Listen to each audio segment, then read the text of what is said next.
Innalillahi, wata fitina ta kunno wuta a shafin TikTok tsakanin 'yan Najeriya da kuma 'yan ƙasar Niger.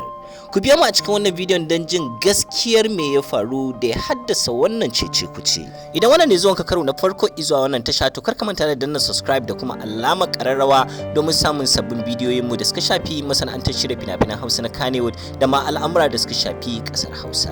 A kwanakin nan dai tsama ta taso tsakanin 'yan Najeriya da Niger, musamman a shafin TikTok, inda wasu abubuwa suka faru wanda su ne kuma suka haddasa faruwar wannan al'amari.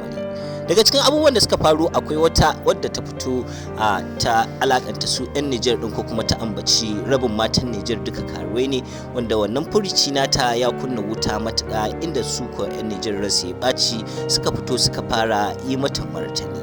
Bayan ga ita akwai wani malami shi ma da ya ce a kwaso almajirai daga Ghana an zo an kawo su Niger, inda shi ma a cikin furucin nasa ya taɓa shugaban ƙasar su wato Muhammad Bazoum. Rigimar da ta samu asali ne tsakanin wani da ake kira Muhammad Zulu da ita wannan yarinya, inda ta ce ya taɓa kasancewa tsohon mijinta, yayin da shi ko ya karyata wannan batu nata, wanda a cikin mayar masa da martani ne ta alakanta su matan Niger da karuwai.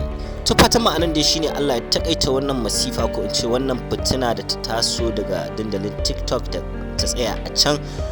Najeriya da Niger kasashe ne da suke da makwabtaka da juna, kuma kasashe ne da akwai amana, ko kuma in ce zumunci tun ba yau ba. Ita dai fitina a kwance take, mutane ne suke taso da ita. To Allah ya kiyaye.